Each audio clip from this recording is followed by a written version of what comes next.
Welcome to Competitive Exams Corner. Welcome to the Hindu analysis of October 11th, 2017. So let's move to the headline show. So the first image, yes, here is the headlines, and మేము కొంచెం changes చేసాం మా ప్రెజెంటేషన్లో. So first headlines. So here is the 8 headlines today in Hindu paper, New Delhi edition. So the first important headline, yes, IMF lawyers forecast for India. So wait, yes, so India's economic growth for 2017 and 18 will be slower than earlier projected, the IMF said in its World Economic Outlook released on Tuesday. See, Tuesday release అయిన World Economic Outlook లో international monetary fund, so IMF ఒక Indian economic గ్రోత్ని లోయర్గా forecast చేసింది. అంటే 2017-18కి సంబంధించి Indian economic growth ఇంకా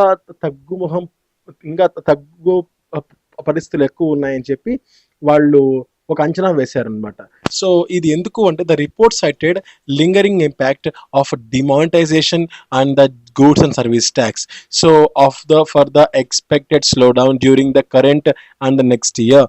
so ఈ present ఇయర్లో and the next ఇయర్లో demonetisation and the goods and the GST impact పడడం వల్లే దెన్ అవి చాలా లోయర్గా వెళ్తున్నాయని చెప్పి, లోలో ఉంటాయని చెప్పి వాళ్ళు ఇక్కడ మెన్షన్ చేశారనమాట. ఎస్, సో ఇంకొకటి important point, so India's slow down is happening even as the world economy is picking up steam. So world economy చాలా హై లెవెల్లో ఉన్నా కూడా, హై లెవెల్కి వెళ్తున్నా కూడా ఇండియన్ ఎకానమీ మాత్రం చాలా స్లోగా ఉంటుందని చెప్పి ఇక్కడ ఐఎంఎఫ్ మెన్షన్ చేసింది. సో 2017 అండ్ 2018 ఐఎంఎఫ్ ప్రకారం ఇండియన్ ఎకానమీ గ్రోత్ చాలా కిందికి పడిపోయే అవకాశం ఉందని చెప్పి ఇక్కడ మెన్షన్ చేస్తున్నారు. సో అండ్ ఇక్కడ ఐఎంఎఫ్ విషయానికి వచ్చింది కాబట్టి నేను పక్కన ఐఎంఎఫ్ సంబంధించిన స్టాటిక్ ఇన్ఫర్మేషన్ నేను మీకు ఇచ్చాను. So let's have a look. So international monetary fund established ఎప్పుడు అంటే 1944 7th July, headquarters Washington, 189 మెంబర్స్గా ఉన్నారు ప్రజెంట్. దీని managing director Christine Lagarde, and ఇది పేమెంట్ ఇష్యూని బ్యాలెన్స్ చేస్తుంది. సో ఇది మెయిన్ చేసే work. So it manages the balance of payment issues. So and it was formed at the Bretton Woods conference in US. So యుఎస్లో జరిగే ఒక one of the famous conference, Bretton Woods conference. So దాంట్లో form అయిన fund international monetary fund అనమాట. ఇది ఈ ఐఎంఎఫ్కి సంబంధించిన static data. So మీరు దయచేసి మరోసారి చెప్తున్నానండి, సో ఐఎంఎఫ్కి సంబంధించిన ఇలాంటి స్టాటిక్ ఇన్ఫర్మేషన్స్ని మీరు దయచేసి స్క్రీన్ షాట్ తీసుకొని మీరు ఫోన్లో కానీ కంప్యూటర్లో కానీ దయచేసి మీరు సేవ్ చేసి పెట్టుకోండి. మీకు ఎప్పుడైనా అవసరం ఫ్రీ ఉన్నప్పుడు ఇవన్నీ రివైజ్ చేసుకుంటుంటే you can get through. So the next important image, so Uttar Pradesh plans 100-meter Ram statue so to come up on the banks of Saryu River under the Navya Ayodhya scheme. So Uttar Pradesh government ఒక new initiative తీసుకురాబోతుంది. అదేంటంటే సరయూ నది ఒడ్డున ఒక 100 మీటర్ల రాముడి విగ్రహం వాళ్ళు నిర్మించబోతున్నారు. అయితే వాళ్ళకున్న ఏకైక అడ్డంకల్లా నేషనల్ గ్రీన్ ట్రిబ్యునల్ ఇంకా క్లియరెన్స్ ఇవ్వలేదు. సో ఆ నేషనల్ గ్రీన్ ట్రిబ్యునల్ నుంచి క్లియరెన్స్ వచ్చిన వెంటనే వాళ్ళు ఆ రాముడి విగ్రహం కన్స్ట్రక్షన్ స్టార్ట్ చేస్తారు.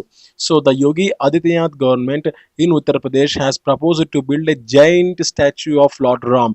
సో ఆ పెద్ద విగ్రహం వాళ్ళు కట్టడాన్ని వాళ్ళు ప్రపోజల్ పెట్టుకున్నారు on the banks of Sarayu river. So Sarayu నది ఒడ్డున అయోధ్యలో. సో దానికి అది 100 మీటర్ల విగ్రహం and clearance on the receipt of clearance by the National Green Tribunal. So national green tribunal నుంచి క్లియరెన్స్ వచ్చిన వెంటనే వాళ్ళు ఆ కన్స్ట్రక్షన్ స్టార్ట్ చేస్తారనమాట. సో ఇది అఫీషియల్ న్యూస్. అండ్ టోటల్గా ఈ ప్రాజెక్ట్ రిపోర్ట్ 195.89 crore అనమాట. సో ఇది వాళ్ళు ఎక్స్పెక్ట్ చేసింది. అండ్ ఆల్రెడీ అప్రూవ్ అయింది 133.7 అప్రూవ్ అయింది అనమాట. మిగిలింది అప్రూవ్ కావాల్సి ఉంది. అండ్ ఇదే కాక the state government also plans to hold grand Deepavali celebrations in Ayodhya this year. So Deepavali చాలా గ్రాండ్గా చేయాలని చెప్పి వాళ్ళు ఫిక్స్ అయ్యారు. సో ఇది వీటికి సంబంధించిన ఇన్ఫర్మేషన్. అండ్ ఇదే కాక సో విఐపీస్ కూడా రాబోతున్నారు. అండ్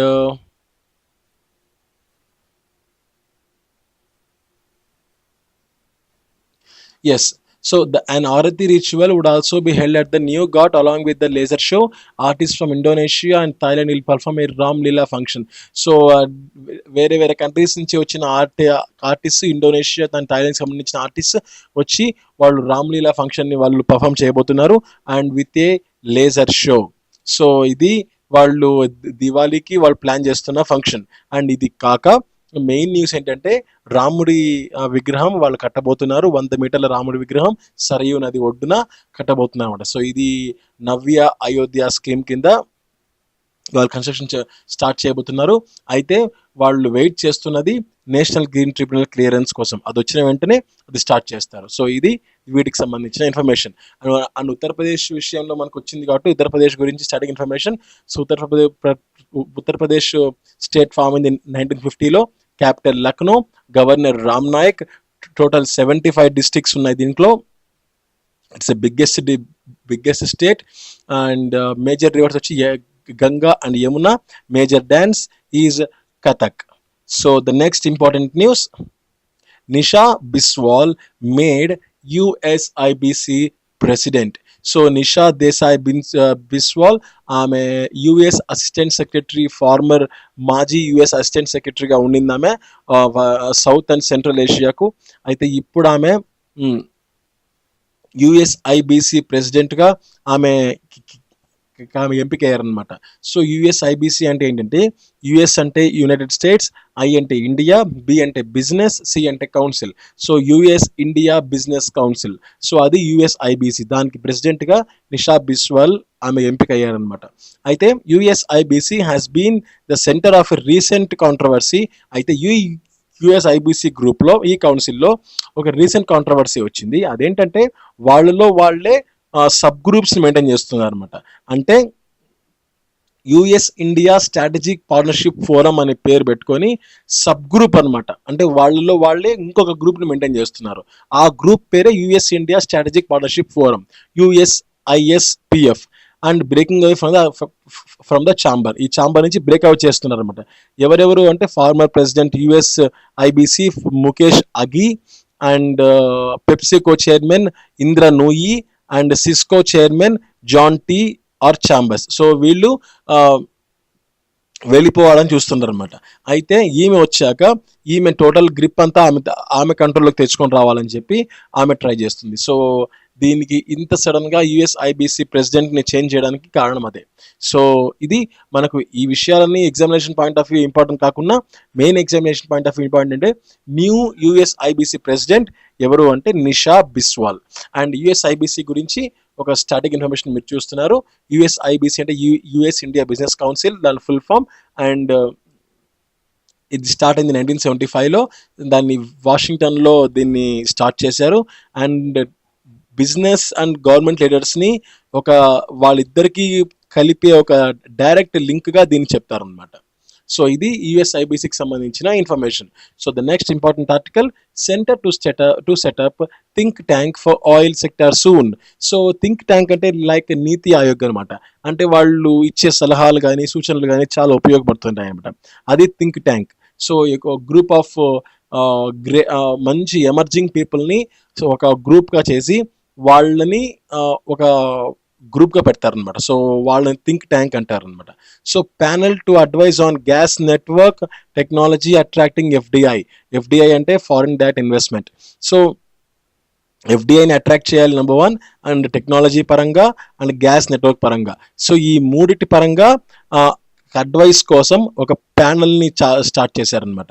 సో ఆ ప్యానల్ ఏంటంటే, సో ఆ ప్యానల్కి క్యాబినెట్ అప్రూవల్ ఇంకా రావాల్సి ఉంది. అప్రూవల్ వచ్చిన వెంటనే వాళ్ళు స్టార్ట్ చేస్తారు.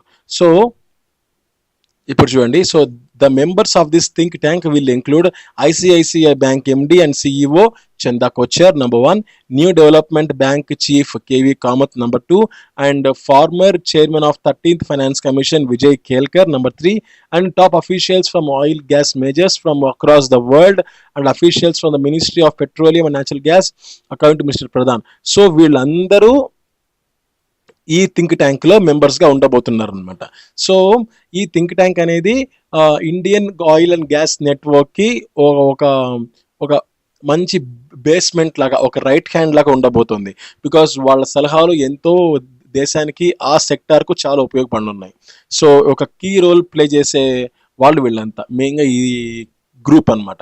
సో దీని మెయిన్గా the government will soon get a cabinet approval. So cabinet approval వచ్చిన వెంటనే ఈ థింక్ ట్యాంక్ అనేది యాక్టివ్నెస్లోకి వస్తుంది అనమాట. సో ఇది మెయిన్ ఇన్ఫర్మేషన్ అనమాట. So the government will soon get cabinet approval for the setting up of high powered think tank under the ministry of petroleum to look in to key issues such as the setting up of a gas network across the country, Petroleum Minister Dharmendra Pradhan said on Tuesday. So ఇవే కాక key ఇష్యూస్ని identify చేయడానికి కూడా ఈ think tank ఎంతో ఉపయోగపడనుందనమాట. So ఇది ఈ ఆర్టికల్కి సంబంధించిన information. So the next important information, Facebook India MD Bedi resigns. So Facebook India managing director mister Umang Bedi ఆయన రిజైన్ చేశారనమాట. అయితే ఆయన పీరియడ్ ఈ వచ్చే నవంబర్ డిసెంబర్లో, ఈ ఎండ్ ఆఫ్ ద ఇయర్లో అది ముగియనుంది. అండ్ అంతవరకు సందీప్ భూషణ్ అనే వ్యక్తి, so Sandeep Bhushan who is currently director consumer and media south Asia, so ఆయన ఆ పదవికి ప్రెసెంట్ టెంపరీగా న్యాయం చేయబోతున్నారు అనమాట. అయితే అది ఎంతవరకు అంటే Facebook India new managing director వాళ్ళు వెతికేంత వరకు ఈ సందీప్ భూషణ్ గారే ఉండబోతున్నారు అనమాట. So will be the interim managing director. Interim అంటే జస్ట్ అప్పటికప్పుడు, అండ్ ఇంటరిమ్ వాళ్ళే managing director. And the company looks for mister Bedi's successor. అంటే బేడీ తర్వాత ఎవరు అనేది వాళ్ళు చూసేంత వరకు ఈ సందీప్ భూషణ్ అనే వాళ్ళు ఉంటారనమాట. సో ఇక్కడ ఇంటరిమ్ మేనేజింగ్ డైరెక్టర్ అంటే కంపెనీలోనే ఉన్న ఒక వ్యక్తి, అవుట్ సైడ్ వ్యక్తి కాదు. సో అది దానికి మీనింగ్ ఇంటరిమ్ అంటే. సో బేడీ 2016 జూలైలో ఫేస్బుక్లో జాయిన్ అయ్యారు and taking over from Kirthiga Reddy. So Kirthiga Reddy నుంచి ఆయన మారారనమాట. So prior to that he was the managing director of South Asia అడోబ్లో ఆయన మేనేజింగ్ డైరెక్టర్గా ఉండేవారు. సో ఇది ఈ ఆర్టికల్కి సంబంధించిన information. So the next important information, Iceland creates history. So smallest country to qualify for the World Cup. So most important part. So football world కప్కి మెయిన్గా football లవర్స్కి ఒక గుడ్ న్యూస్. అదేంటంటే ఐస్లాండ్ ఒక స్మాలెస్ట్ కంట్రీ. సో ఆ smallest country world కప్కి qualify అయింది. So అయితే smallest country to qualify for world cup ఏది అంటే ఐస్లాండ్. సో ఇది ఒక మెయిన్ ఇంపార్టెంట్ బిట్గా రావచ్చు. సో అంతకు మించి ఈ న్యూస్లో మనకు examination point of view nothing, మనకి ఏం లేదు. కాకపోతే ఈ పాయింట్ మాత్రం చాలా చాలా important. So smallest country to qualify world cup ఏంటి అంటే it's none other than Iceland. So Iceland మనకు వచ్చింది కాబట్టి దానికి సంబంధించిన information, capital Reykjavik and currency Icelandic krona. So అది ఈ ఆర్టికల్కి సంబంధించిన information. So the next important article, so Australian Open increases prize money. So Australian Open టెన్నిస్లో చాలా చాలా పాపులర్ ఆస్ట్రేలియన్ ఓపెన్, అండ్ ఈ ఆస్ట్రేలియన్ ఓపెన్కు ప్రైజ్ మనీ ఇంక్రీజ్ చేశారు. సో దట్ 2018 నుంచి ఈ ప్రైజ్ మనీ అప్లికబుల్ కానుంది. So 2018 Australian open tennis tournament which officially launched on Tuesday which will be the richest tournaments in the tournaments history. So అన్ని టోర్నమెంట్స్లోకి వెళ్ళా richest prize money ఉండబోతుంది అనమాట. So with that total prize pool increase by 10% to $55 million. So the winners of men's and women's singles title will walk away with $4 million up from the $3.7 million last year. So 3.7 నుంచి 4కి singles titles వాళ్ళు increase అయిందనమాట. So the tournament director Craig Tiley said all top 100 men and women had confirmed they intended to play in Melbourne. Okay. So 2018 నుంచి Australian open tennis tournament prize money increase కాబోతుంది 10% పాటు. So ఇదేంటంటే entire tournaments హిస్టరీలోనే richest టోర్నమెంట్స్గా ఇది ఉండబోతుంది అనమాట. So Australian Open వచ్చింది కాబట్టి ఆస్ట్రేలియన్ ఓపెన్ గురించి ఇన్ఫర్మేషన్. సో ఇది ఆస్ట్రేలియన్ ఓపెన్ స్టార్ట్ అయింది 1905లో. ఇది 105th ఎడిషన్ అనమాట. సో 2017 ఆస్ట్రేలియన్ ఓపెన్ 105వ ఎడిషన్. Location Melbourne Park. అయితే ప్రీవియస్ విన్నర్స్ అంటే 2000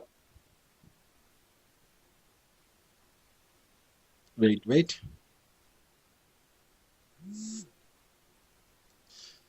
yes, sorry for the inconvenience. So previous winners అంటే 2017లో జరిగిన ఆస్ట్రేలియన్ ఓపెన్ విన్నర్స్ ఎవరు అంటే మెన్ విషయంలో Roger Federer and women is Serena Williams. So two tennis legends. So the next important image. So this is the last image today. So Japan launches fourth satellite for high-tech GPS. So high-tech GPS కోసం Japan fourth satellite ని successful గా launch చేసింది and అది orbit ని చేరుకోవడానికి 25 నిమిషాలు పట్టింది అనమాట. సో మనకు ఇక్కడ ఇంపార్టెంట్ బిట్ ఏంటంటే జపాన్ ఫోర్త్ శాటిలైట్ ని లాంచ్ చేసింది, అది నెంబర్ 1. అండ్ నెంబర్ 2 ఏంటంటే మిచిబికి శాటిలైట్ దాని పేరు. సో ఫోర్త్ మిచిబికి శాటిలైట్ ని జపాన్ లాంచ్ చేసింది. So that is the most second important point. And the third important point ఏంటంటే the satellite lifted off from the Tanegashima space port. So ఇది another important point. So ఈ మూడు ఈ న్యూస్లో important points. Number 1 Japan hitech GPS కోసం hitech global positioning system. So GPS అంటే so ఇది కూడా కంప్యూటర్ అవేర్నెస్లో మీకు ఎగ్జామినేషన్ పాయింట్ ఆఫ్ వ్యూలో వచ్చే అవకాశం ఉంది. So global positioning system is GPS. So ఇక్కడ 4 ఇంపార్టెంట్ పాయింట్స్ ఉన్నాయి. జపాన్ హైటెక్ జీపీఎస్ కోసం ఫోర్త్ శాటిలైట్ ని లాంచ్ చేసింది, అది నెంబర్ 1. నెంబర్ 2 ఆ శాటిలైట్ పేరు మిచిబికి శాటిలైట్, నెంబర్ 2. నెంబర్ 3 జీపీఎస్ అంటే global positioning system, number 3. Number 4 అది శాటిలైట్ ఎక్కడి నుంచి లాంచ్ చేసింది అంటే తనేగషిమా స్పేస్ పోర్ట్. ఇది four important points. So that's all for today. ఈరోజు నేను చెప్పిన ఒకసారి మీకు నేను రివైజ్ చేస్తాను. సో నేషనల్ న్యూస్ విషయానికి వస్తే international monetary fund India growth మరొక 2 ఏళ్ల పాటు స్లో డౌన్ కానుంది అని చెప్పి వాళ్ళకు అంచనా వేసింది. అది first news. And second important national news. So Sarayu నది ఒడ్డున ఉత్తరప్రదేశ్ గవర్నమెంట్ 100 మీటర్ల రాముడి విగ్రహం కన్స్ట్రక్ట్ చేయబోతోంది. దీనికోసం నేషనల్ గ్రీన్ ట్రిబ్యునల్ క్లియరెన్స్ కోసం వాళ్ళు వెయిట్ చేస్తున్నారు. సో ఇది national news. And international news విషయానికి వస్తే నిషా బిస్వాల్ యుఎస్ఐబిసి ప్రెసిడెంట్గా ఆమె ఎంపికయ్యారు. సో ఈ యుఎస్ఐబిసి ప్రెసిడెంట్ గురించి ఈ యుఎస్ఐబిసి గురించి మెయిన్గా స్టాటిక్ ఇన్ఫర్మేషన్ నేను ఇచ్చాను. So please take a screenshot. So the next important international news, oil సెక్టార్కు ఒక థింక్ ట్యాంక్ని ఎస్టాబ్లిష్ చేయాలని చెప్పి వాళ్ళు ఫిక్స్ అయ్యారు. సో దాంట్లో చందా కొచ్చేర్ అండ్ రిమైనింగ్ పెద్ద వాళ్ళంతా అందులో పార్టిసిపేట్ చేయబోతున్నారు. అండ్ వాళ్ళ విలువైన సలహాలని దేశానికి మెయిన్గా ఆయిల్ అండ్ పెట్రోలియం సెక్టార్కు ఇవ్వబోతున్నారు అనమాట. అయితే క్యాబినెట్ అప్రూవల్ వచ్చిన వెంటనే ఈ థింక్ ట్యాంక్ అనేది ఇది ఖచ్చితంగా అమల్లోకి వస్తుంది, యాక్టివ్లోకి వస్తుంది. ఇది second important international news. And third important international news, Facebook India ఎండి బేడీ ఆయన ఆ పోస్ట్కి రిజైన్ చేశారు. ఆయన వచ్చేంత వరకు వేరే వ్యక్తి ఇంటరిమ్ మేనేజింగ్ డైరెక్టర్గా ఉండబోతున్నారు. అండ్ బేడీ సక్సెసర్గా వచ్చేంత వరకు ఆయనే ఉంటారనమాట. సో ఇది ఫస్ట్ న్యూస్, ఇది third news. And the fourth news ఏంటంటే smallest team, so smallest country Iceland ఒక హిస్టరీ క్రియేట్ చేసింది. సో వరల్డ్ కప్కు అది క్వాలిఫై అయింది అనమాట. So that's a great news. So smallest country to qualify for the world cup వచ్చి Iceland అనమాట. So football world cup ఫిఫాకు. సో అది ఐలాండ్. అండ్ అది fourth news. And fifth news, so Australian Open prize money 10% increase అయింది. So అది 2018 Australian open నుంచి applicable కానుంది. అది fifth news. And sixth news విషయానికి వస్తే జపాన్ హైటెక్ జీపీఎస్ కోసం ఫోర్త్ ఇంపార్టెంట్ శాటిలైట్ని లాంచ్ చేసింది. సో దానికి సంబంధించిన ఇన్ఫర్మేషన్ వాటికి సంబంధించి నేను మీకు ఈ న్యూస్లో 4 ఇంపార్టెంట్ పాయింట్స్ ఉన్నాయి, అది మీకు చెప్పాను. దయచేసి ఒకసారి మీరు రివైండ్ చేసి చూడండి. So that's all for today. మీకు ఏదైనా డౌట్స్ ఉంటే దయచేసి కింద కామెంట్ చేయండి. So thanks for watching the entire video. Have a nice day. జై హింద్.